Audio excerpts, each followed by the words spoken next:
Good afternoon, ladies and gentlemen. There's Porter over here in Washington Street, where we have a tree that fell at 1701 Washington Street. Not a big tree, but it's a good sized tree, right? It's not too, well, it's blocking the whole sidewalk, so.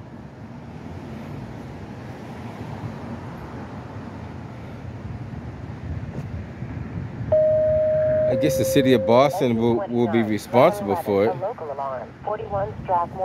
because this is on their property at this point, even though the tree does belong over here, but ultimately falls under the city of Boston. Hey, why don't we give this 301 a call and see what they say?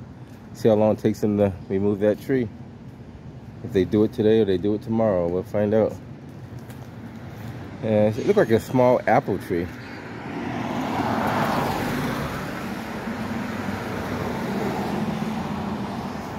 It is blocking the pedestrian right of way, so that could be a concern too.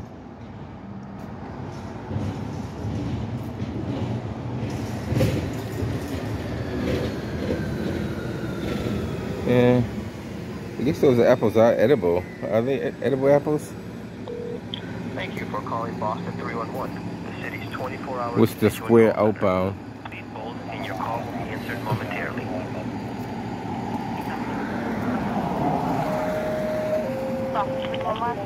Yes, I want to report a tree that has fallen over the city sidewalk. Is it blocking the street or sidewalk? It's blocking the sidewalk entirely, yeah. Okay, what's the address? 1701 Washington Street.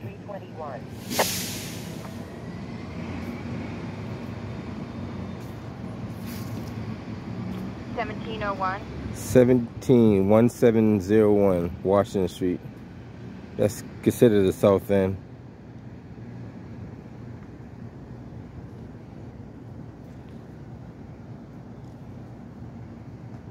Is Boston Fire or Boston Police in the scene? That's a negative. It's not a big tree, but it's a big enough tree to block the sidewalk. Great. I'm gonna submit this over, okay? All right. Okay, take care. All right. Can I get the case number for that? She hung up. How long ago did you call? 101. Your call's coming down. Oh. Well, they can do it too, but it's supposed to be the city of Boston that does it. Because once that tree falls over that fence, the city owns it. Now, whatever's on that side of the fence, they can do whatever they want to do. But once it's on this side of the fence, the city of Boston has to take care of it. That's the rules of the law. I didn't make that law up. That law has been in effect for years. Once it falls on the city property, the city now owns that problem. No matter how big or how small it could be or would be. We'll see. We'll hang around for a little bit and see how long it takes them to respond. If they call the fire department, the fire department comes out within like 3 to 4 minutes. If they call Boston Public Works, that could take up to an hour. So we'll see. I don't know if they're gonna dispatch Boston Police for that, but maybe they will. Who knows? I hang around.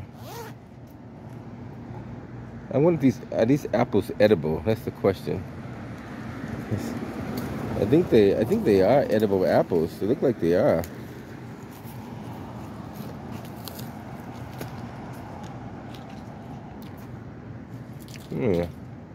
Guess they are. Just not big enough though.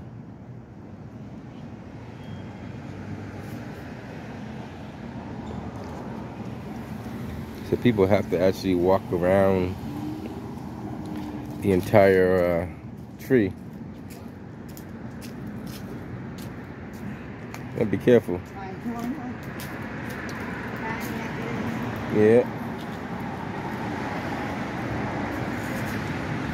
Well, the good thing is nobody got hurt. And that raises the question, If we have any available cats, can they meet me up on Hall Road? We're just going to clear these people up. does the MBTA drivers of the buses, do they report incidents like this to their dispatches. All right. Because We'll head up there. many Silver Line, actually there's a couple of branches on top of the, you guys can see it, there's a couple of branches on top of the bus shelter there. So the question I was always wondering, are the bus drivers vigilant enough that if they see an issue like this, that they report to their dispatchers, and the dispatchers notify their proper authorities? Because from what I understand, now, correct me if I'm wrong, bus drivers are considered to be professional drivers. In saying that you're a professional driver means you're cautious, you're courteous, and you're observant to all things around you.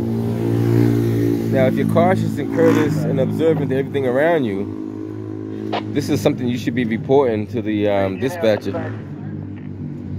I would think so. Now, I happen to know, well, I'm not going to say who, but I know a few professional drivers, and they tell me that professional drivers, now not a regular driver, a professional driver, is supposed to be aware of everything and everything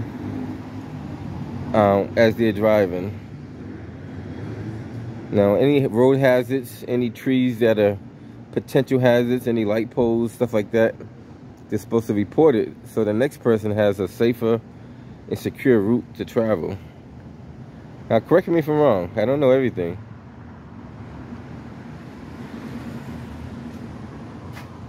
That's a pretty tall tree too, so you guys know. The tree goes up about 30 feet. So it's a pretty good tree. And this tree looked like it has been decaying over a period of time.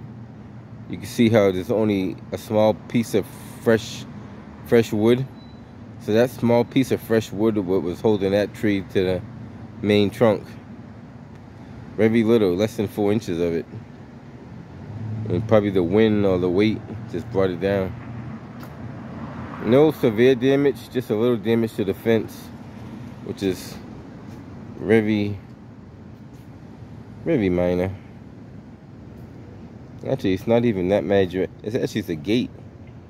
Charlie 113, It just knocked the gate off the hinges. That's an easy fix. Just adjust it and put it back on. I don't know if you guys can see that. Let me zoom in so you can see what I'm talking about. That little pivot piece. Well, hold on. Thank you. So that piece right there, that piece just disenlarged from there. Nothing major.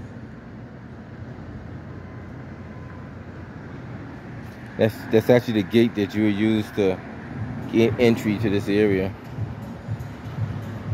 Alright guys, so it looks like fire department and police are not going to show up, but just reported it to 311 anyway.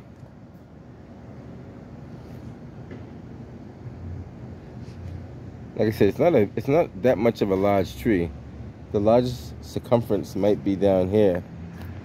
Charlie 431 Alpha. This size up here is probably about 6 to 8 inches thick. Yes, ma'am. I'll be Ocean R and heading up the old road. If you guys want a free apple tree, if you can replant it and regrow it, some of you guys get a green thumb out there somewhere.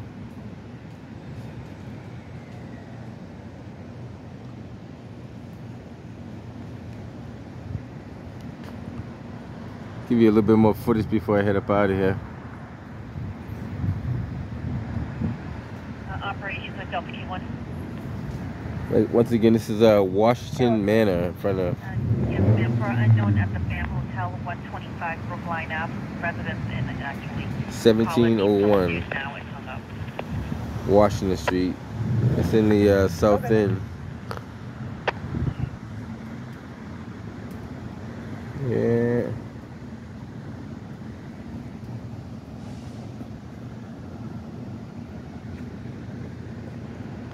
One thing I'm gonna ask the MBTA: are their drivers supposed to report hazards, like especially hazards that's in or around the bus shelters?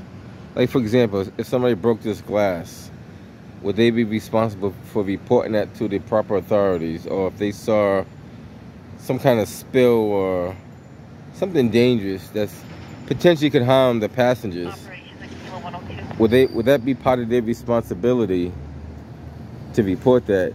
You know, if they say no, then something's wrong, because the T has this slogan: you see something, you say something. So if you have that slogan that you see something, you say something, it can't just be for passengers only. It would have to also include employees as well. That will only make sense. You can't just rely on the pedestrians or the passengers to make calls when the professional people are seeing it probably more regular than the passengers are seeing it. Okay.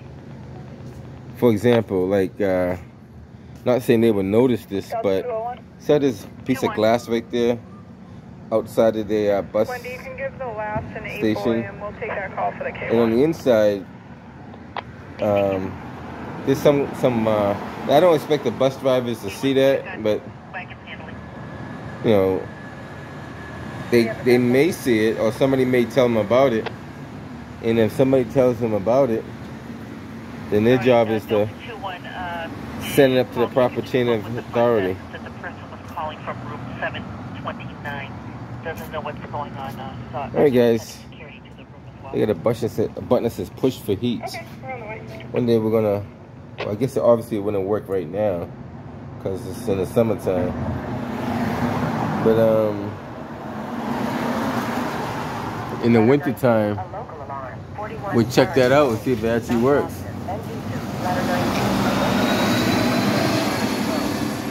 We'll check it out. All right, I'm gonna head up out of here. Just want to show you a little activity going on.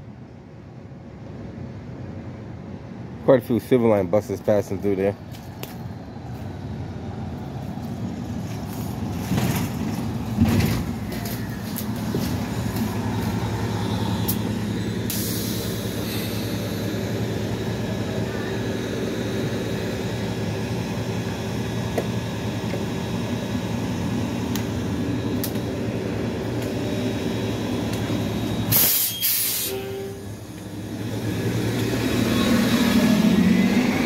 Alright guys, I'm gonna head up out of here. You guys have a good one. Catch you on the next one.